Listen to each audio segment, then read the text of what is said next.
السلام علیکم ورحمۃ اللہ وبرکاتہ۔ الحمدللہ نحمده ونستعینه ونستغفره ونؤمن به ونتوکل علیہ ونعوذ باللہ من شرور انفسنا ومن سیئات اعمالنا، من يهده الله فلا مضل له ومن يضلل فلا هادي له، واشهد ان لا اله الا الله وحده لا شريك له، واشهد ان محمدا عبده ورسوله، اما بعد فاعوذ بالله من الشیطان الرجیم، بسم اللہ الرحمن الرحیم۔ شهر رمضان الذي انزل فيه القرآن هدى للناس وبينات من الهدى والفرقان، صدق اللہ العظیم۔ میرے عزیز و بھائیو، دوست بزرگو، اللہ کے فضل و کرم سے رمضان کا مہینہ شروع ہونے والا ہے۔ اللہ رب العزت ہم سب کو رمضان کی قدر کرنے کی توفیق عطا فرمائے اور پوری ہمت اور کوشش کے ساتھ عبادات میں لگنے کی توفیق عطا فرمائے، اور اللہ اخلاص نصیب فرمائے، کیونکہ اخلاص کے ساتھ تھوڑا عمل اجر کے اعتبار سے بہت زیادہ ہوتا ہے۔ تو جتنا عمل اخلاص کے ساتھ ہوگا، اور اخلاص کا مطلب ہے کہ دکھاوے کی نیت نہ ہو، دکھاوا مقصود نہ ہو کہ لوگ مجھے بڑا نمازی، متقی، پرہیزگار سمجھتے ہیں اور میں ایسا اور ویسا، اور لوگ مجھے یہ یوں سمجھیں، بلکہ اللہ راضی ہو جائے میں تو اس لیے کر رہا ہوں۔ چاہے کسی کو پتہ چلے یا نہ چلے، اللہ کو پتہ چلے، وہ علام الغیوب ہے۔ اندھیرے میں عبادت کرے اللہ وہ بھی دیکھتا ہے، روشنی میں عبادت کرے اللہ وہ بھی دیکھتا ہے، زبان سے اللہ کا ذکر کرے، تلاوت کرے اللہ وہ بھی سنتا ہے، دیکھتا ہے، اور دل کے اندر اللہ کو یاد کرے اللہ وہ بھی سنتا اور دیکھتا ہے۔ دل کی کیفیتیں اللہ پر ظاہر ہے، اور اللہ یعلم ما فی الصدور، دل میں اٹھنے والے خیالات کی جو لہریں ہیں اللہ ان لہروں کو بھی جانتا ہے۔ تو اللہ کو دکھانا مقصود ہو کہ اللہ راضی ہو جائے، کیونکہ عمل کا بدلہ اللہ سے لینا ہے۔ جب لینا اللہ سے ہے تو پھر کرنا بھی اللہ ہی کے لیے ہے، اور جو عمل اللہ کے لیے کیا جاتا ہے اللہ اس کا بدلہ دیتے ہیں، اور جو اللہ کے لیے نہیں ہوتا اللہ اس کا بدلہ نہیں دیتے۔ پھر اللہ کہتے ہیں کہ جن کے لیے کیا ہے ان سے جا کے مانگو، جن کو دکھانے کے لیے کیا ہے کہ لوگ مجھے بڑا متقی سمجھیں، لوگ مجھے نمازی سمجھیں، لوگ مجھے جو ہے یہ سمجھے کہ میں تو ہر وقت مسجد میں رہتا ہوں اور میں قرآن پڑھتا ہوں، تلاوت کرتا ہوں، ذکر کرتا ہوں، اور میں صوفی ہوں، میں بزرگ ہوں، لوگ مجھے لوگوں کو دکھانے کے لیے۔ تو اللہ کہیں گے یہ سارا عمل جو تو نے کیا ساری زندگی لوگوں کے لیے کیا ہے، تو لوگوں کے پاس جاؤ اور ان سے اجر لے لو، اور وہاں سارے کے سارے بے بس، تو لے کس سے؟ تو وہاں دینے والی ذات ہے صرف اللہ کی، اللہ کے علاوہ کوئی دے نہیں سکتا۔ تو اس لیے ہم عمل جو تھوڑا عمل بھی کریں گے اللہ کے لیے کہ اللہ راضی ہو جائے، وہ عمل اخلاص کی وجہ سے، عمل کے اندر وزن پیدا ہوتا ہے اخلاص سے۔ عمل تو گنتی کے اعتبار سے اتنا ہی ہے، صحابہ رضوان اللہ علیہم اجمعین نے بھی عمل کیا، انہوں نے بھی نمازیں پڑھی، انہوں نے بھی رمضان کے روزے رکھے، اور کسی کی عمر ایمان لانے کے بعد 10 سال پھر شہید ہو گئے یا انتقال ہو گیا، 15 سال، 20 سال، ٹھیک ہے، لیکن اور کوئی ایسا بھی جس نے ایک رمضان صرف پایا، کوئی ایسا بھی جس نے چند نمازیں پائی اور پھر شہید ہو گیا یا انتقال ہو گیا، لیکن اس کے صحابہ کی ایک نماز کا جو اجر ہے ساری امت جنید بغدادی رحمۃ اللہ علیہ جیسی ہو جائے اور ساری زندگی نمازیں پڑھتے رہے ساری امت، تو ان کی ایک نماز کے برابر نہیں ہوگا۔ صحابہ نے جو کھجور صدقہ کیا اللہ کے راستے میں، اس صدقے پر ان کو جو اجر ملے گا ساری امت، ساری دنیا، سارے خزانے خرچ کر دے، ان کے اجر تک نہیں پہنچ سکتی۔ عمل تو ان کا گنتی کے اعتبار سے ایک ہے، لیکن اس کے اندر جو وزن پیدا ہوا ہے وہ ان کے اخلاص کا پیدا ہوا ہے۔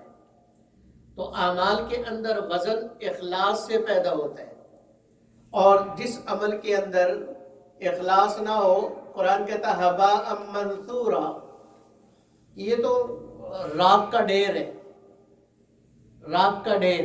اب راکھ جمع ہو بہت ساری، لیکن ایک ہوا چلے گی اور ساری راکھ اڑ کے ختم، تو جو عمل اللہ کے لیے نہ ہو وہ عمل راکھ کا ڈھیر ہے، جس پر کچھ نہیں ملے گا، کیونکہ وہ بچے گا ہی نہیں۔ لیکن اللہ کی رضا کے لیے اگر عمل کیا جائے تو اللہ رب العزت اس میں وزن پیدا کر دیتے ہیں، اور وہ وزن اخلاص کا ہوتا ہے۔ تو اللہ رب العزت اخلاص کی دولت نصیب فرمائے کہ رمضان میں جتنا عمل ہم کریں وہ اخلاص سے بھرپور ہو، کہ بس اللہ راضی ہو جائے، اللہ کے علاوہ کسی کو دکھانا مقصود نہ ہو۔ اس لیے کہ ساری دنیا اگر مجھے سمجھتی رہے کہ میں بہت بڑا ولی ہوں، بہت بڑا ولی ہوں، اور اللہ کے یہاں مردود ہے، تو ساری دنیا میری واہ واہ کرے تو مجھے کیا ملے گا؟ ساری دنیا مجھے کندھوں پہ بٹھائے، لیکن اللہ کے یہاں اللہ کی نظروں میں میری وقت نہ ہو تو مجھے کیا ملا؟ کچھ نہیں ملا۔ مجھے کیا جو تربت پہ میلے رہیں گے، مجھے کیا جو تربت پہ میلے رہیں گے، تہے خاک ہم تو اکیلے رہیں گے۔ کہ اگر لوگوں کا مجمع ہو، واہ واہ واہ واہ، زندہ باد مرد آباد، اور وہ سارے نعرے لگ رہے ہوں، اور حضرت جی اور نام لینے سے پہلے لمبا چوڑا دم، اور نام لینے کے بعد، لیکن اللہ کے یہاں وقت نہ ہو تو میری کوئی قیمت نہیں۔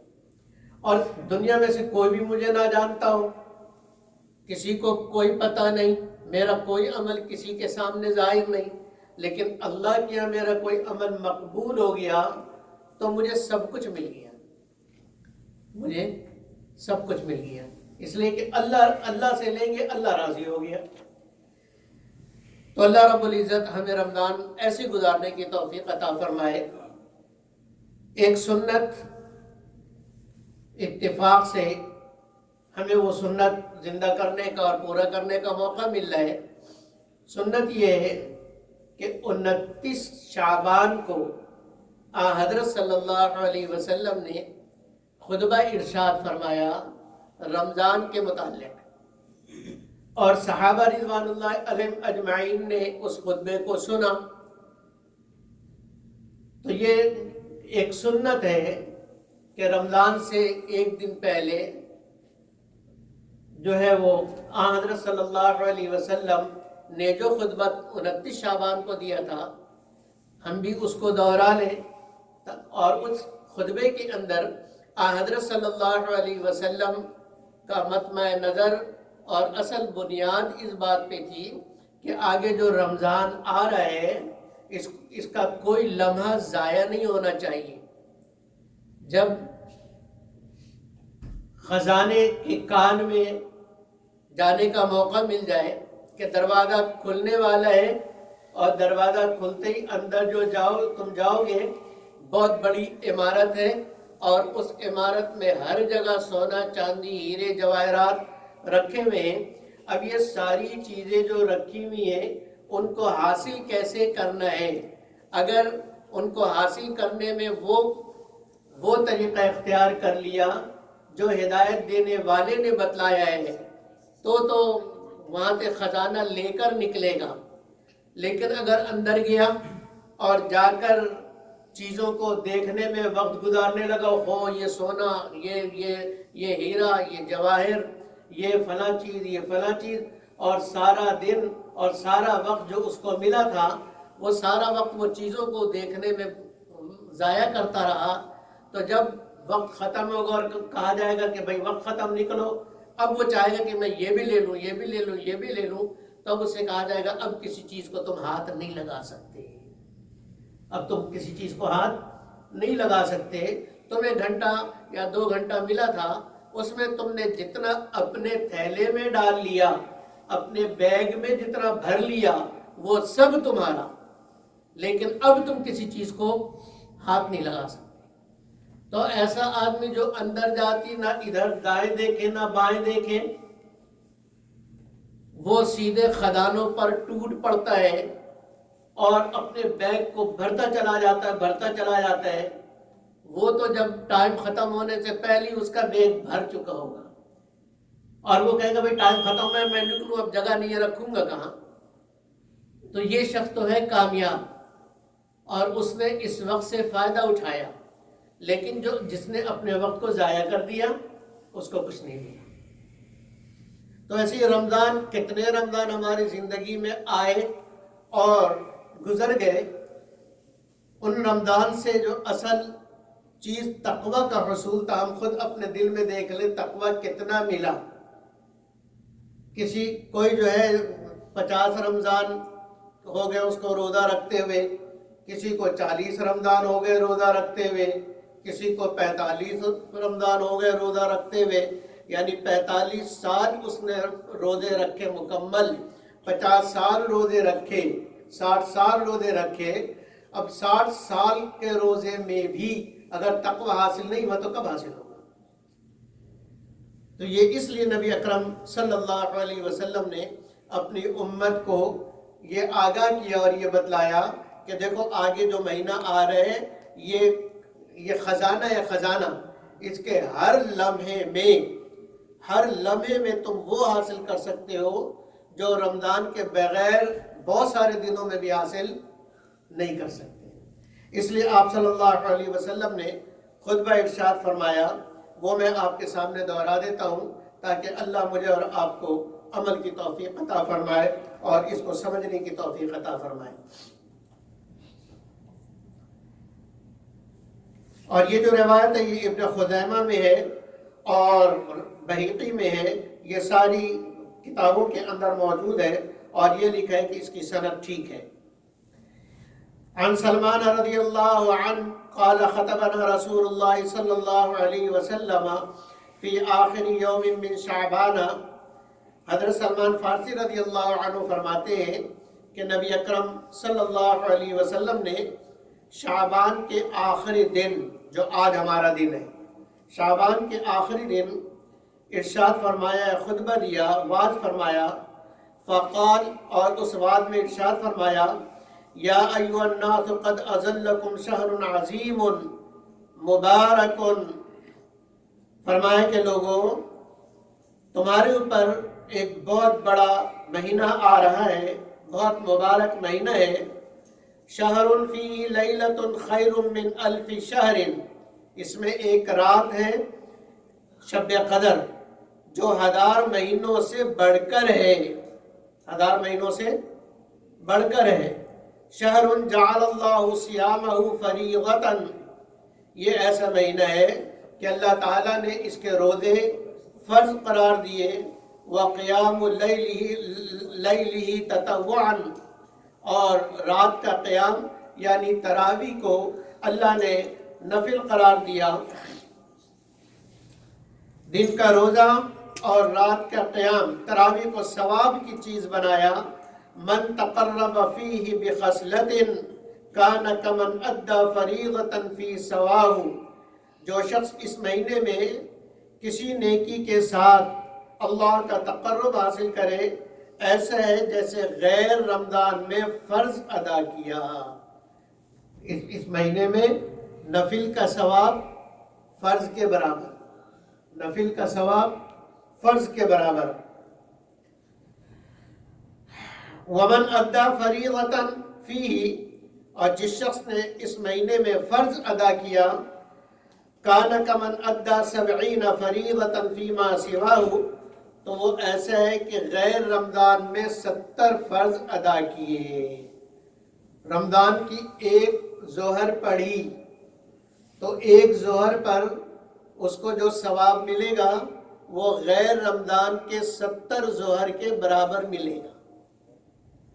لیکن یہاں پر ایک بات سمجھ لیں، ضروری ہے، رمضان کے ایک فرض مثلا ایک ظہر کی نماز پڑھی 70 ظہر کی نماز کا ثواب ملا، اس کا یہ مطلب نہیں ہے کہ پچھلی 70 برابر ہو گئی، پچھلی 70 برابر نہیں ہوئی، پچھلی 70 ویسی رہی۔ وہ جو قرض ہے اگر ادا نہیں کیا تو اس کو ادا کرنا پڑے گا۔ ایسا نہیں کہ رمضان میں ہر فرض کو 70 سے آپ ضرب دیتے جائیں اور پچھلی جو ہے وہ کہتے جائیں کہ پچھلی 70 برابر ہو گئی۔ فجر کی پڑھی تھی، پچھلی 70 دن کی فجر برابر، دوسرے دن فجر پڑھی اور 140 دن کی فجر برابر، ایسا نہیں ہے، ایسا نہیں ہے۔ اس کو سمجھنے کے لیے اس کو ایک مثال سے سمجھ لیجئے کہ مثال کے طور پر ایک کونسلر ہے یا ایم اے ہے، پی ایم او کہتے کیا کہتے ہیں، ایم این اے ہے، یا کسی جگہ کا وزیر ہے۔ وزیر کی تنخواہ مثال کے طور پہ ہمارے اعتبار سے 7 لاکھ، پاکستان کے اعتبار 7-8 لاکھ، اس سے زیادہ تو نہیں ہوگی، 10 لاکھ رکھ لیں، 10 لاکھ لیگل تنخواہ 10 لاکھ اس کی تنخواہ ہے۔ اور دوسرا بزنس مین ہے جو ماہانہ 20 کروڑ کماتا ہے۔ ماہانہ کتنا کماتا ہے؟ 20 کروڑ کماتا ہے۔ تو اس کی تو ہے ماہانہ 10 لاکھ اور بزنس مین کما رہا ہے ماہانہ 20 کروڑ۔ تو تنخواہ تو پیسوں کے اعتبار سے کس کی تنخواہ زیادہ ہوئی؟ کس کے پاس پیسے زیادہ ہیں؟ بزنس مین کے پاس۔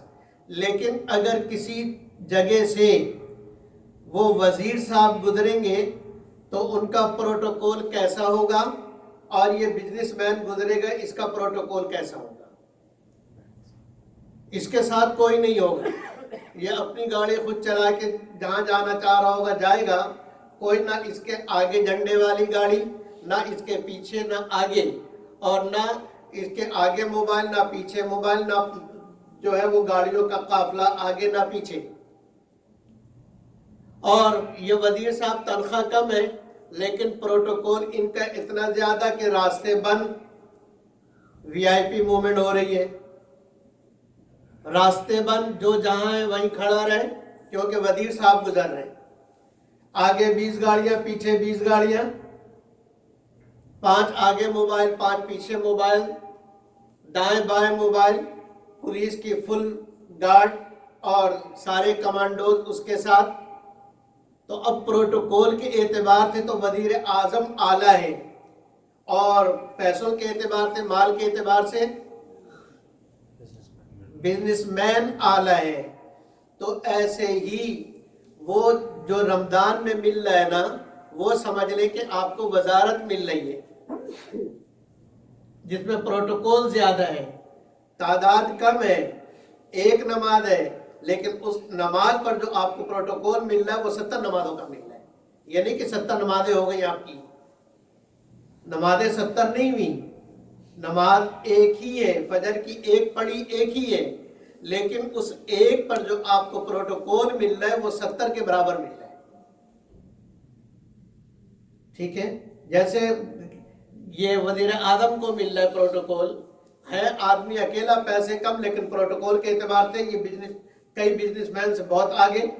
ایسی نماز ایک، لیکن پچھلی بہت ساری نمازوں سے درجے کے اعتبار سے یہ بڑی ہوئی ہے، اور اللہ کے طرف سے جو اس ایک نماز پر پروٹوکول ملے گا وہ پچھلی 70 نمازوں سے زیادہ ملے گا۔ یہ مطلب ہے، یہ مطلب نہیں کہ پچھلے 70 برابر ہو گئی، ورنہ تو رمضان کا حساب لگا کے آدمی کہے کہ پوری سال کی زیادہ ہوگی، بلکہ میری سرپلس میں نماز چلی گئی۔ تو بھائیوں ایسا نہیں ہے، اس بات کو سمجھنا چاہیے۔ تو فرمایا وَمَنْ أَدَّى فَرِيضَةً فِيهِ كَانَ كَمَنْ أَدَّى 70 فَرِيضَةً فِي مَا سِوَاهُ وَهُوَ شَهْرُ الصَّبْرِ وَالصَّبْرُ ثَوَابُهُ الْجَنَّةُ۔ فرمایا کہ یہ مہینہ صبر کا ہے، پیاس لگی اس پر صبر، بھوک لگی اس پر صبر، پیاس اور بھوک کی وجہ سے غصہ آیا اس پر صبر، کسی سے ناگوار بات ہو گئی، اب اس پر غصہ آیا، اس پر صبر، اور کہ میں روزہ ہے، میں لڑ نہیں سکتا، مجھے لڑنا نہیں چاہیے، تو فرمایا کہ یہ صبر کا مہینہ ہے۔ وَالصَّبْرُ ثَوَابُ الْجَنَّةِ، اور صبر کا بدلہ جنت ہے۔ وَشَهْرُ الْمَوَاسَاةِ، اور یہ بھائی چارگی اور ہمدردی کرنے کا مہینہ ہے، لہذا اس میں ایک دوسرے سے ہمدردی کی جائے۔ وَشَهْرٌ يُزَادُ فِي رِزْقِ الْمُؤْمِنِ، اور یہ ایسا مہینہ ہے جس میں مومن کا رزق بڑھا دیا جاتا ہے۔ اس مہینے کے اندر اللہ رب العزت وہ عطا فرماتے ہیں جو عام دنوں میں آدمی کو نہیں ملتا۔ فرمایا من فطر فیہ صائما کان مغفرۃ لذنوبہ، جو اس مہینے میں کسی روزے دار کو افطار کرائے، کان مغفرۃ لذنوبہ، پہلا اجر کہ اس کے گناہوں کی مغفرت ہوگی، دوسرا اجر وعتق رقبتہ من النار، اللہ اس کو جہنم سے آزاد کر دیں گے، جہنم سے آزاد کر دیں گے۔ وَكَانَ لَهُ مِثْلُ أَجْرِهِ، اور روزے دار کے برابر اس کو اجر ملے گا، من غیر ان ينقض من اجرہ شیء، روزے دار کے اجر میں سے کوئی بھی کمی نہیں ہوگی۔ ایسا نہیں کہ اس روزے دار کا روزہ کٹ کر کے اس کا ثواب کٹ کر کے اس کو مل گیا ہو، ایسا نہیں ہے۔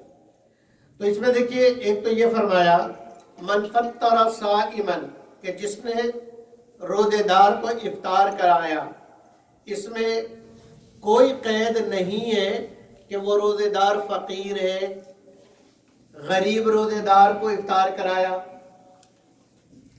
اس کی قید حدیث کے اندر نہیں ہے۔ اگر ارب کھرب پتی روزے دار کو بھی روزہ افطار کرایا ہے تو اللہ اس پر بھی اتنا ہی اجر دیں گے، اللہ اتنا ہی اجر دیں گے۔ تو اس میں کوئی فرق نہیں ہے کہ جی فقیروں کو اگر افطار کراتا تو ثواب ملتا، یہ تو سارے پیٹ بھرے لوگ ہیں، ان کو افطار کرانے سے کیا فائدہ؟ نہیں، فائدہ آپ کو ضرور ہوگا، اور فائدہ یہی ہوگا جو تین فائدے اس حدیث کے اندر ذکر کیا۔ ایک تو یہ کہ اللہ گناہوں کی مغفرت فرمائیں گے، کیونکہ صائمن مطلق ہے، اس میں نہ غریبی کی قید ہے، نہ امیری کی قید ہے، نہ مسافر کی قید ہے، نہ مقیم کی قید ہے۔ کوئی بھی روزے دار ہو، کوئی بھی روزے دار ہو، چاہے بہت بڑا امیر ترین آدمی ہو، ہے روزے سے، آپ نے اس کو بٹھا کے افطار کرا دیا، اللہ اس پر بھی اجر دیں گے۔ یہی تینوں اجر اس پر بھی ملے گا کہ گناہوں کی اللہ مغفرت فرمائیں گے، جہنم سے آزادی نصیب فرمائیں گے، اور روزے دار کے اجر کے برابر اجر ملے گا۔ قالوا یا رسول اللہ لیس کلنا یجد ما یفطر الصائم، صحابہ رضوان اللہ علیہ مجمعین میں سے کسی نے عرض کیا کہ جی ہم میں سے ہر ایک کے پاس تو اتنا نہیں ہے کہ وہ کسی کو افطار کرا سکے، افطار کا خرچہ ہر ایک کے پاس نہیں ہے۔ آپ نے ایسا نسخہ بتلایا، ایسی بات بتلائی کہ ہر ایک یہ ثواب لے سکتا ہے۔ نبی اکرم صلی اللہ علیہ وسلم کو اللہ نے رحمت بنا کر بھیجا، اور یہ دین سراسر رحمت ہے۔ اس دین کے اندر نہ امیر محروم، نہ غریب محروم، غریب سے غریب ترین آدمی بھی محروم نہیں، یہ اللہ کا بڑا فضل ہے۔ تو نبی اکرم صلی اللہ علیہ وسلم نے ارشاد فرمایا فقال رسول اللہ صلی اللہ علیہ وسلم یعطی اللہ ھذا الثواب، اللہ تعالیٰ یہ تینوں ثواب اس شخص کو بھی دے دیں گے، من فطر صائما علی تمرۃ، جو کسی روزے دار کو ایک کھجور دے دے کہ بھئی افطار کر لو، اس کے پاس ہے ہی اتنا، اس کھجور کے علاوہ وہ افورڈ نہیں کر سکتا، تو کیا ثواب سے محروم کر دیں گے اللہ اسے؟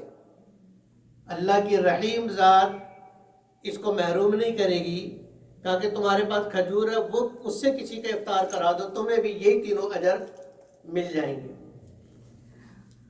او شربت ماء، یا پانی پلا دے۔ اب پانی ایسی چیز ہے ہر ایک پلا سکتا ہے، او مذقۃ لبن، یا لسی کا یا دودھ کا ایک گھونٹ دے دے، ایک گھونٹ پلا دے، تھوڑا سا دودھ پلا دے۔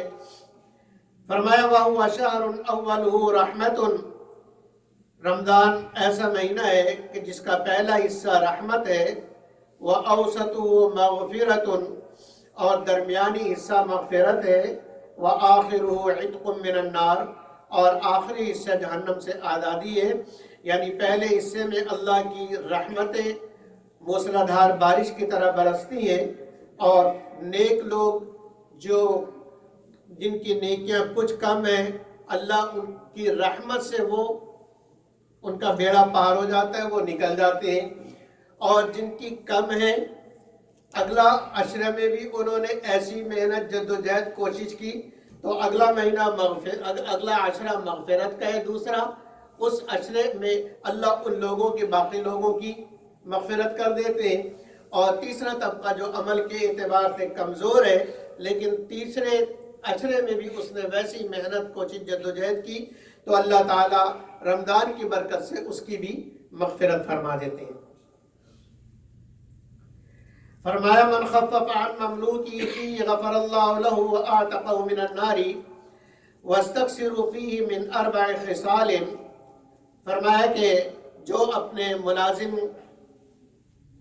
کی رسپانسبلٹی کم کر دے اللہ تعالیٰ اس کی بھی مغفرت فرمائیں گے، جہنم سے آزاد فرمائیں گے۔ اور فرمائیں کہ 4 باتیں اس میں بہت زیادہ کرو، توجہ سے سنو بھائی۔ وَاسْتَكْثِرُوا فِيهِ مِنْ 4 خِصَالٍ، 4 باتیں اس میں کرو اہتمام کے ساتھ۔ خَصْلَتَيْنِ تُرْضَوْنَ بِهِمَا رَبَّكُمْ، 2 باتیں تو ایسی ہیں کہ جو کر کے تم اپنے رب کو راضی کر لو گے۔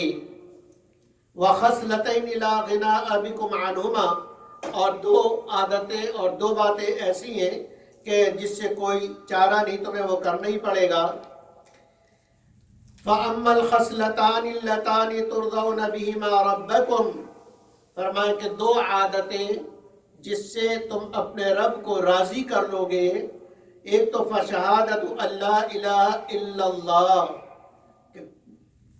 لا الہ اشہد ان لا الہ الا اللہ کثرت سے پڑھنا، کلمہ طیبہ کلمہ شہادت، یعنی اللہ کا ذکر کثرت سے کرنا۔ کوئی ایک لمحہ بھی اگر کوئی کام نہیں ہے، بیٹھے ہوئے ہیں تو ذکر تو کر سکتے ہیں، گاڑی چلا رہے ہیں، کہیں جا رہے ہیں، جاب پہ جا رہے ہیں، منہ سے تو گاڑی نہیں چلا رہے نا، منہ فارغ ہے، اللہ کا ذکر کر سکتے ہیں۔ تو ایک لمحہ بھی ہمارا ذکر کے بغیر رمضان میں نہ گزرے۔ اور دوسرا فرمایا وَتَسْتَغْفِرُونَهُ، اپنے گناہوں کی مغفرت مانگتے رہو۔ یہ 2 چیزیں، اللہ کا ذکر اور اپنے گناہوں کی مغفرت۔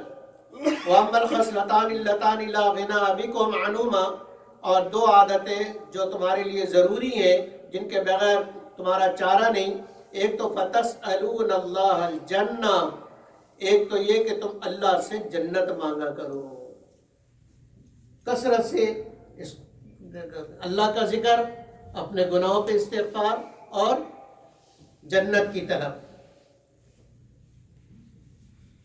وَتَعَوَّذُونَ بِهِ مِنَ النَّارِ، اور جہنم سے اللہ کی پناہ مانگو۔ فرمایا وَمَنْ سَقَى صَائِمًا سَقَاهُ اللَّهُ مِنْ حَوْضِ شَرْبَةً لَا يَظْمَأُ حَتَّى يَدْخُلُ الْجَنَّةَ، کہ جو روزے دار کو پانی پلائے گا اللہ تعالیٰ میرے حوض سے، یعنی حوض کوثر سے، اللہ تعالیٰ اس کو ایسا پانی پلائیں گے کہ وہ اس پانی کے بعد اس کو کبھی بھی پیاس نہیں لگے گی، پیاس کا مسئلہ ہمیشہ کے لیے ختم ہو جائے گا۔ کہ جنت میں کیوں پئیں گے؟ جنت میں پئیں گے صرف مزے کے لیے، پیاس کی وجہ سے نہیں پئیں گے، پیاس لگی ہے پانی پلاؤ، یا بھوک لگی ہے کھانا کھلاؤ، وہاں نہ بھوک ہوگی نہ پیاس ہوگی، وہاں صرف مزے کے لیے پانی پئیں گے، مزے کے لیے شراب پئیں گے، مزے کے لیے دودھ پئیں گے، مزے کے لیے شہد پئیں گے، مزے کے لیے۔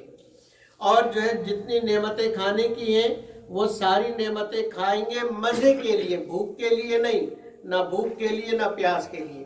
اللہ تعالیٰ مجھے اور آپ کو رمضان مبارک اسی طریقے سے گزارنے کی توفیق عطا فرمائے جیسے اللہ کے نبی چاہتے ہیں کہ ایسے رمضان گزارو. اور شاید چاند اکثر جگہ تو ہو گیا ہے، تو امید ہے کہ یہاں پہ بھی ہو جائے گا. تو آپ حضرات کو جامع امام اعظم کی کمیٹی کی طرف سے سب حضرات کو رمضان مبارک. اللہ رب العزت ہمیں رمضان کی قدر کرنے کی توفیق عطا فرمائے. انشاءاللہ روزانہ یہاں تراویح بھی ہوگی، اور چاند کے صورت میں آج رات انشاءاللہ پہلی تراویح ہوگی، اور روزانہ عصر کے بعد انشاءاللہ رات میں پڑھی جانے والی تراویح جو سپارہ پڑھا جائے گا اس کا خلاصہ انشاءاللہ بیان کیا جائے گا. پورا ترجمہ اور تفسیر تو اتنے وقت میں ممکن نہیں، اس کا خلاصہ بیان کیا جائے گا تاکہ یہ سمجھ میں آ جائے کہ رات میں حافظ صاحب ہمیں کیا سنا رہے ہیں. جب ذہن میں پہلے سے ہوتا ہے کہ ہمیں حافظ صاحب یہ سنائیں گے تو پڑھنے میں مزہ آتا ہے. جب آدمی قرآن سمجھ کے سنے تو سننے میں مزہ آتا ہے، پڑھنے میں بھی مزہ آتا ہے. اس لیے عصر کے بعد انشاءاللہ روزانہ پڑھے جانے والے سپارے کا اور تراویح کا خلاصہ بیان کیا جائے گا، اور انشاءاللہ تراویح بھی ہوگی، روزانہ افطاری بھی ہوگی، اور انشاءاللہ افطاری کے بعد کھانا بھی ہوگا. تو آپ سارے حضرات سے درخواست ہے کہ رمضان میں روزانہ افطاری کھانا ہمارے ساتھ کریں، اور جو ساتھی میزبان بننا چاہتے ہیں اور یہ ثواب جو بیان کیا گیا یہ حاصل کرنے کے لیے افطار کرانا چاہتے ہیں تو سامنے چارٹ لگا دی ہے. جس دن ان کے لیے سہولت ہو وہ دن اس میں ڈال لیں اور اس دن کے وہ مہمان بن جائیں. اللہ رب العزت مجھے اور آپ کو عمل کی توفیق عطا فرمائے. وآخر دعوانا ان الحمد للہ رب العالمین.